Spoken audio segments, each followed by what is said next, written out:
Hello students, today we are going to start our new chapter. The name of the chapter is The Great Stone Face. Second, before you read, many years passed. Ernest was now a man of middle age. जो बहुत सारे years हैं वो पास हो गए थे, मतलब बीत गए थे. जो अर्नेस्ट अब क्या हो गया था, मिडिल एज का मैन हो गया था. To his neighbours who never suspected that he was anything more than an ordinary and familiar face. अब जो उसके नेबर्स थे, जिन्होंने कभी, जो डाउटफुल नहीं थे इस बात से कि अर्नेस्ट केवल एक साधारण इंसान है और उसका फैमिलियर फेस है. He was only A humble and hard working दो थॉटफुल पर्सन. वो ना केवल एक, ऐसा नहीं कि केवल हम्बल और हार्ड वर्किंग इंसान है, वो एक थॉटफुल पर्सन भी है. But what about the old prophecy, लेकिन उस ओल्ड प्रोफेसी का क्या, जो प्रिडिक्शन की थी उसका क्या, वॉज इट एवर फुलफिल्ड, क्या वो कभी पूरी हुई थी. Let us read and find out. अब क्या करेंगे, हम इस चैप्टर को पढ़ेंगे और उसमें देखेंगे कि क्या वो प्रोफेसी कभी ट्रू हुई है या नहीं हुई है. The years hurried on and brought white hairs upon the head of Ernest. अब क्या हुआ, समय बीतता गया, साल गुजरते गए और अर्नेस्ट जो था, अर्नेस्ट के सर में मीन्स अब वाइट बाल आने शुरू हो गए थे. एक तरह से वो ओल्ड होना शुरू हो गया था. And made wrinkles across his forehead and furrows in his cheeks. अब क्या हुआ था कि अर्नेस्ट के जो फोरहेड में जो थे और रिंकल्स आने शुरू हो गए थे और उसके चीक्स में जो है वो डीप लाइंस आनी हो गई थी. मीन जैसे कोई ओल्ड पर्सन होता है ना, तो उस तरह से उसका फेस होना शुरू हो गया था. बिल्कुल उस तरह से उसका फेस हो ही गया था. He was an old man. अब वो क्या था, एक ओल्ड मैन था. But not in vain had he grown old. More numerous than the white hairs on his head were the wise thought in his mind. अब क्या था कि अर्नेस्ट केवल ऐसे ही ओल्ड नहीं हुआ था, कि वो केवल ऐसे ही ओल्ड हुआ, जितने उसके सर में बाल मतलब वाइट हेयर थे, उसके माइंड में उससे कहीं ज़्यादा अच्छे विचार आते थे. And Ernest had ceased to be obscure, unsought for, undesired had come the fame with so many seek. Means जो अर्नेस्ट था वो केवल ऐसा नहीं, अब वो बहुत फेमस हो गया था. और इतना ही नहीं कि केवल वो वेल नोन था, उसको अब क्या है कि बहुत ज़्यादा उसको फेम मिल गई थी. और इतनी फेम मिल गई थी उसको जैसे कि कोई भी इंसान चाहता है, और अनडिज़ायर्ड वो अर्नेस्ट को खुद ही मिल गई थी. He had become famous beyond the limits of the valley. वो इतना फेमस हो गया था कि केवल अपनी ही वैली में नहीं, बल्कि अपनी वैली से भी दूर दूर लोग जो है उसे जानने लगे थे. College professors and even the active man of cities came from far to see and converse with Ernest. अब क्या होता था, जो कॉलेज के प्रोफेसर्स होते थे, जो सिटीज़ के एक्टिव मैन होते थे, वो सब दूर दूर से अर्नेस्ट से मिलने आते थे और उसके साथ में बातें करते थे. And he receive them with gentle sincerity. और वो उनको बहुत ही जेंटल सिंसेरिटी के साथ में रिसीव करता था. And spoke freely with them of what ever came upper most. और उनके साथ में बहुत फ्रीली तरीके से जो भी वो लोग चाहते थे, जो भी जिस बारे में वो बात करना चाहते थे वो बात करता था. और ले डीपेस्ट इन हिज हर्ट और दियर ओन. वो उनके साथ में जो है अपनी खुद की जो थॉट्स उसके होते थे वो भी उनके साथ में शेयर करता था. जो भी उसके हार्ट में होता था वो सब चीज़ों के बारे में बात करता था. While they talk together his face would brighten unawares and shine upon them as with a mild evening light. अब जब वो बातें करते थे तो जो उसका फेस होता था वो बहुत ज़्यादा ब्राइट हो जाता था. और जो अर्नेस्ट होता था वो इस बात से अवेयर नहीं होता था. और जो माइल्ड इवनिंग मीन्स जो इवनिंग की सनरेज होती है ना, वो उसके फेस पर पड़ती थी और जिससे कि उसका चेहरा जो था बहुत चमक जाता था. लेकिन अर्नेस्ट जो था इस बात से अनअवेयर था. While Ernest had been growing old, God had granted a new point to his earth. अब जब क्या हुआ, अर्नेस्ट जो था वो बहुत ज़्यादा ओल्ड हो रहा था, तो गॉड ने एक नया पॉइंट जो था वो अर्थ पर भेज दिया था. He too was a native of the valley. अब क्या था, वो वैली का ही नेटिव था, मतलब वैली में ही रहने वाला था। But had spend the greater part of his life in distant cities pouring out his sweet music everywhere। और उसने क्या, वो जो था उसकी लाइफ का जो था वो आधे से भी जो ज़्यादा टाइम था वो डिस्टेंट सिटीज़ में स्पेंड हुआ था। मीन्स उसने अपनी लाइफ वहाँ पर व्यतीत की थी। और उसने जो था अपना म्यूज़िक था, स्वीट म्यूज़िक, वो हर जगह जो था उसने छोड़ा था, हर जगह पोर किया था अपना music. Neither was the great stone face forgotten, for the poet had celebrated it in a poem. अब ना तो वो ग्रेट स्टोन फेस को भूला था पोइट, और उसने जो था अपनी पोएम में ग्रेट स्टोन फेस के बारे में भी जिक्र किया था, उसके बारे में भी एक पोएम में बताया था। The songs of this poet found their way to Ernest. अब जो वो सॉन्ग्स थे पोइट के, वो जो है अर्नेस्ट के पास तक पहुंच गए। He read them after his customary toil seated on a bench before his cottage door. अब क्या करता था जो अर्नेस्ट था, वो अपना यूजुअल वर्क जो डेली का वर्क होता था वो वर्क करने के बाद में अपने कॉटेज के डोर पर एक बेंच पर बैठ जाता था। As he read he lifted his eyes to the mountain. अब जैसे ही वो उसकी पोएम पढ़ता था पोइट की, उसके बाद में वो अपनी आइज जो है उसी मतलब आइज उठा के फिर उससे माउंटेन को देखता था, यानी ग्रेट स्टोन फेस को वो फिर से देखता था। O great stone face, he said, is not this man worthy to be your likeness. अब वो ग्रेट स्टोन फेस से कहता है कि ये जो मैन है, क्या वो तुम्हारे लाइकनेस के जैसा नहीं है, क्या तुम्हारे मुकाबले का मैन नहीं है वो, तुम्हारे जैसा वर्दी नहीं है वो। The face seem to smile but did not answer. जो फेस है वो ऐसा दिखाई देता था जैसे स्माइल कर रहा हो, बट कोई आंसर नहीं मिलता था। Now it happened that the poet, दो ही लिव्ड सो फार अवे। अब क्या हुआ, जो पोएट था वो तो बहुत दूर रहता था। Had not only heard of Ernest but had thought much about his character and wished to meet this man whose wisdom walked hand in hand with the noble simplicity of his life। अब क्या था, जो poet थे वो बहुत दूर रहते थे। उन्होंने ना केवल अर्नेस्ट के थॉट्स के बारे में सुना, बल्कि उसके कैरेक्टर के बारे में, जो उसके कैरेक्टर के बारे में था वो भी बहुत सुना था। और जो पोएट थे उनकी बहुत ज़्यादा विश थी कि वो ऐसे इंसान से जाके मिले जो बहुत ही सिंपल तरीके से लाइफ को जीता है, जिसकी लाइफ में बहुत ही सिंपलिसिटी देखने के लिए मिलती है। तो पोएट की बहुत ज़्यादा विश थी कि मैं अर्नेस्ट से जाके मिलूं। One summer day therefore he arrived at Ernest door, where he found the good old man holding a book in his hand which he read and then with a finger between the leaves looked lovingly at the great stone face. अब क्या हुआ, यानी ये summer की बात की गई है। एक समर डे यानी एक गर्मी के दिन में क्या हुआ, अर्नेस्ट के डोर पर आए, जहां उन्होंने पाया कि अर्नेस्ट ने क्या कर रखा है कि अर्नेस्ट ने एक बुक जो है अपने हैंड में होल्ड की हुई है, पकड़ रखी है। उसके बाद में वो उसको पढ़ते हैं। फिर पढ़ने के बाद में वो क्या करते हैं, बीच में बुक के बीच में यानी जो पेजेस होते हैं उनमें अपनी फिंगर रखते हैं। उसके बाद में फिर से वे ग्रेट स्टोन फेस को बहुत ही लविंगली तरीके से देखते हैं।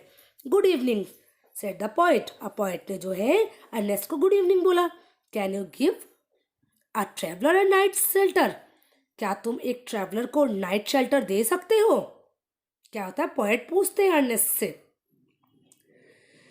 Gladly answered Ernest, and then he added, smiling, I think never saw the great stone face look so hospitably at a stranger। अब क्या होता है, जो अर्नेस्ट है वो बहुत ही ग्लेडली आंसर देते हैं और थोड़ा सा स्माइल पास भी करते हैं, और वो कहते हैं आई थिंक, यानी मैं सोचता हूँ कि जो ग्रेट स्टोन फेस ने है कभी किसी स्ट्रेंजर के लिए अपनी ऐसी हॉस्पिटैलिटी दिखाई हो। इस बात को कहते हैं कि मैं तो पहली बार ही देख रहा हूँ कि कभी भी ऐसा नहीं लगता कि किसी अजनबी के लिए इतनी हॉस्पिटैलिटी दिखाई हो उसने, ग्रेट स्टोन फेस ने। The poet set down beside him. जो पोएट थे वो उसके पास में बैठ गए, अर्नेस्ट के पास में, and he and Ernest talk together. अब अर्नेस्ट और पोएट ने दोनों ने बातें करनी शुरू कर दी। Never before had the poet talked with a man like Ernest, so wise and gentle and kind. Ernest, on the other hand, was moved by the living images flung out of the poet's mind. अब क्या हुआ कि जो poet थे, poet ने कभी भी इस तरह के इंसान से बात नहीं की थी। कैसे इंसान थे? जैसे कि अर्नेस्ट थे, बहुत ज़्यादा वाइज थे, जेंटल थे और काइंड थे। और दूसरी तरफ क्या हुआ, अर्नेस्ट के माइंड में भी वही आ रहा था कि वो उसकी जो पोएट की लिविंग इमेजेस थी वो भी अर्नेस्ट के माइंड में आ रही थी, वो भी पोएट के बारे में सोचा था, यानी दोनों एक दूसरे के बारे में सोच रहे थे। And Ernest listen to the poet, he imagine that the great stone face was bending to forward to listen to, he gazed into the poet's eyes.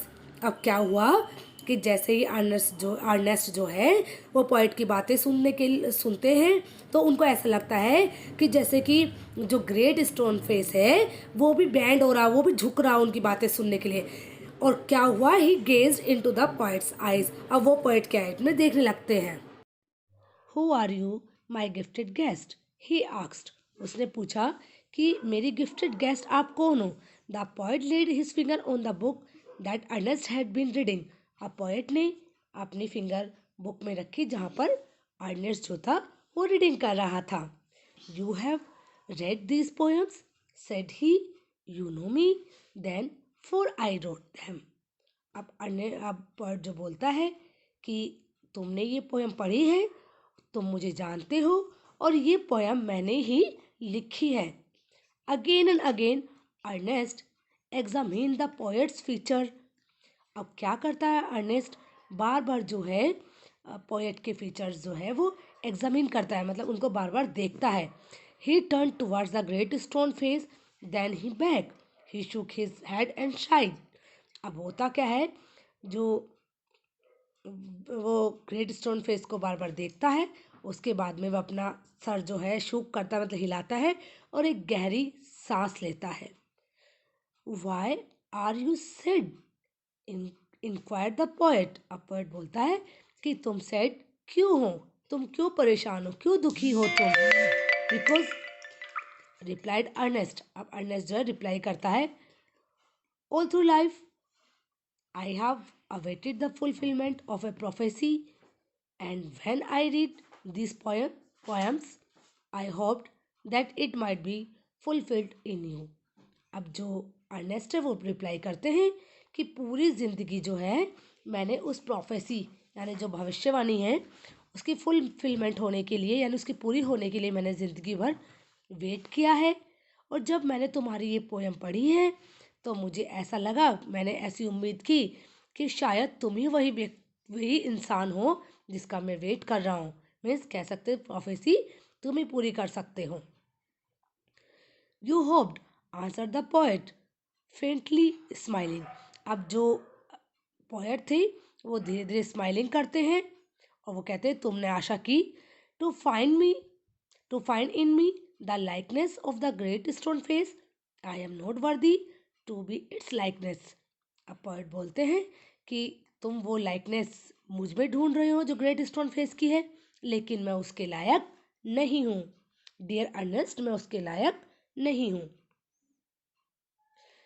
And why not? Asked Ernest. He pointed to the book. Are not those thoughts worthy? अब वो पूछता है, Ernest पूछते हैं क्यों नहीं, और वो बुक की तरफ इशारा करते हैं और बोलते हैं क्या तुम्हारे जो थॉट्स हैं वो वर्दी नहीं है, मीन्स क्या तुम्हारे थॉट्स सुयोग्य नहीं है, क्या तुम्हारे थॉट्स अच्छे नहीं है। You can here in them the distance voice of a heavenly song, but my life, dear Ernest, has not corresponded with my thoughts। अब पोएट बोलते हैं कि ठीक है, मेरे सॉन्ग में जो है या जो मेरे पोएम में जो है वो हेवनली सॉन्ग, मतलब कह सकते हैं हेवनली सॉन्ग है, या कह सकते हैं डिस्टेंस वॉइस हम सुन सकते हैं हेवनली सॉन्ग के, बट जो मेरी लाइफ है डियर अर्नेस्ट वो इसके अनुरूप नहीं है। मैं जैसे मेरे थॉट्स है वैसे मेरी लाइफ बिल्कुल भी नहीं है। I have had grand dreams, कहते हैं कि मेरे भी बहुत अच्छे सपने थे, मेरे ग्रैंड ड्रीम्स थे, but they have been only dreams, लेकिन वो केवल सपने ही रह गए। Sometimes I lack faith in my own thoughts. कभी कभी तो मुझे अपने ही थॉट्स में फेथ की कमी लगती है। Why then pure seeker of good, of the good and true, should you hope to find me in the face of the mountain. अब वो कहते हैं कि तुम बिल्कुल अच्छे इंसान हो, means pure seeker of the good, यानी बहुत ही अच्छे को खोजने वाले हो, इतने सच्चे तुम इंसान हो, और तुम मुझ में क्या उस ग्रेट स्टोन फेस की लाइकनेस ढूंढ रहे हो। तो मुझसे ऐसी उम्मीद कर रहे हो कि क्या मैं ही वही इंसान हूँ जिसका आप इंतजार कर रहे हो। The poet spoke sadly and his eyes were wet with tears, so too were those of Ernest. अब जो पोएट होते हैं वो बहुत सैडली तरीके से, यानी दुखी तरीके से बोलते, उन्होंने बोला बहुत ही दुखी तरीके से, उन्होंने वो बात कही, और उनकी जो आइज थी वो बिल्कुल वेट हो गई टीयर्स से, यानी उनकी आइज से टीयर्स आने लगे, और बिल्कुल वैसे ही अर्नेस्ट के भी हो गई। At the hour of sunset as had long been his custom, जैसे कि सनसेट का टाइम था और उनका ये कस्टम था। कस्टम मीन्स उन लोगों की आदत थी। Ernest was to speak to a group of neighbours in the open air. अब अर्नेस्ट जो था, अर्नेस्ट को अपने नेबर के ग्रुप में जो था ओपन एयर में कुछ ना कुछ बोलना होता था। उनकी ये कस्टम थे कि डेली वो लोग कुछ ना मतलब इकट्ठा हुआ करते थे और अर्नेस्ट कुछ अच्छी बातें बताते थे। Together he and the poet went to meeting place. Arm in arm from there could be seen the great stone face. अब जो पोएट और जो अर्नेस्ट थे वो दोनों साथ में, मीन्स आर्म इन आर्म, हाथ में हाथ डाल के दोनों उस मीटिंग में गए, और वहाँ से जहाँ से कि ग्रेट स्टोन फेस को बिल्कुल अच्छे से देखा जा सकता था। Ernest threw a look of familiar kindness around upon his audience. अब अर्नेस्ट ने जो है अपने ऑडियंस के ऊपर एक नज़र डाली। He began to speak to the people what was in his heart and mind. अब अर्नेस्ट ने वो बोलना शुरू किया जो उसके हार्ट और उसके माइंड में था। His words had power because they agreed with his thoughts. अब उसके वर्ड्स में जो थी वो पावर थी अर्नेस्ट के, क्योंकि उस जो उसके वर्ड्स थे वो उसके थॉट से अग्री थे। मीन्स वे हम कह सकते हैं जो उसके थॉट्स थे वो बिल्कुल उसके वर्ड्स के अकॉर्डिंग थे, एक दूसरे से वो मैच करते थे। And his thoughts had reality and depth, और उसके थॉट्स में रियलिटी और गहराई भी थी, उसमें डेप्थ यानी गहराई थी। Because they harmonised with the life which he had always lived, क्योंकि जो उसके थॉट्स थे वो उसकी लाइफ के अकॉर्डिंग थे, जो लाइफ उसने हमेशा जी थी। It was not mere breath that the preacher uttered, they were the words of a life. वे केवल ऐसे नहीं थे कि एक प्रीचर हो यानी कोई उपदेशक हो वो उपदेश दे रहा है, वो एक लाइफ के वर्ड्स थे। A life of good deeds means एक ऐसी लाइफ जो अच्छे कामों वाली है, अच्छे कर्मों वाली है। And selfless love was melted into them, और उसमें जो था एक ऐसा सेल्फलेस लव जो था वो मेल्ट हो रहा था। The poet, as he listened, felt that the life and the character of Ernest were a nobler strain of the poetry than he had ever written. अब पोइट को ऐसा लगा जैसे अर्नेस्ट की जो लाइफ है और जो उसका कैरेक्टर है वो अब तक की जो पोइट्री है उसमें सबसे अधिक श्रेष्ठ रहा हो, सबसे ज़्यादा अच्छा रहा हो। His eyes filled with tears, and he said to himself that never was there so worthy a sage as that mild, sweet, thoughtful face with the glory of white hair diffused about it. अब जो है, जो उसकी eyes होती है वो tears से full हो जाती है। वो खुद से ही कहता है कि ऐसा says means wise man, means ऐसा वाइज मैन मीन्स इतना माइल्ड, इतना स्वीट, इतना थॉटफुल कभी नहीं हुआ।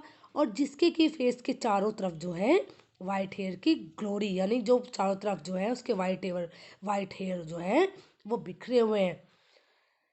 At a distance, but clearly to be seen, high up in the golden light of the setting sun, appeared the great stone face with white mist around it, like the white hairs around the brow of Ernest. अब एक मतलब distance से देखने पर बिल्कुल जहाँ से clearly देखा जा रहा था, बिल्कुल हाई में गोल्डन लाइट पड़ रही थी जो सन सेटिंग का टाइम था।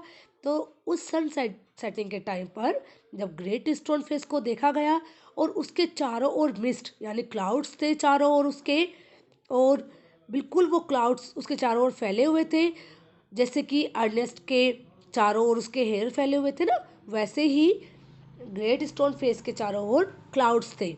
Eight that moment Ernest face took on an expression so grand that the poet was moved to throw his arms up and shout, behold behold।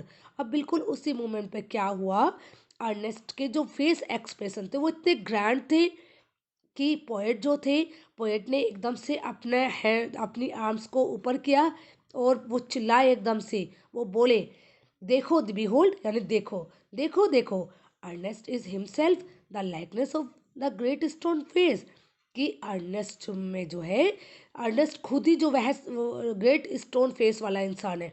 Means अगर हम likeness देखें तो अर्नेस्ट ही वो इंसान है जिसको हम ढूंढ रहे हैं। Then all the people looked and saw that what the poet said was true। अब सब लोगों ने देखा और उन लोगों ने देखा कि जो पोएट कह रहा है वो सच था। The prophecy was fulfilled. आज वो प्रोफेसी पूरी हो गई है, वो प्रोफेसी फुलफिल्ड हो गई है। But Ernest having finished what he had to say took the poet's arm and walked slowly homeward, still hoping that some wiser and better man than himself would by and by appear bearing a resemblance to the great stone face। अब हुआ क्या कि Ernest जो था, जो Ernest को कहना था वो कह चुके थे, और उसके कहने के बाद उन्होंने पोएट के हाथ मतलब पोएट का हाथ पकड़ा और वो धीरे से अपने घर की तरफ जाने लगे। लेकिन अर्नेस्ट को अभी भी ऐसी होप थी कि इन फ्यूचर उनसे भी ज़्यादा कोई वाइजर मैन या बेटर मैन जो है वो इन फ्यूचर ज़रूर आएगा, मतलब ज़रूर अपीयर होगा। मीन्स ऐसा इंसान ज़रूर आएगा जिसकी जो रिसेम्बलेंस है वो ग्रेट स्टोन फेस की जैसी होगी। मीन्स अभी भी अर्नेस्ट को ऐसा विश्वास है, वो विश्वास कर रहा है, अर्नेस्ट को अभी भरोसा नहीं हो रहा है कि लोग मेरे बारे में बात कर रहे हैं। Okay students, I hope this video will help you to understand this chapter very well.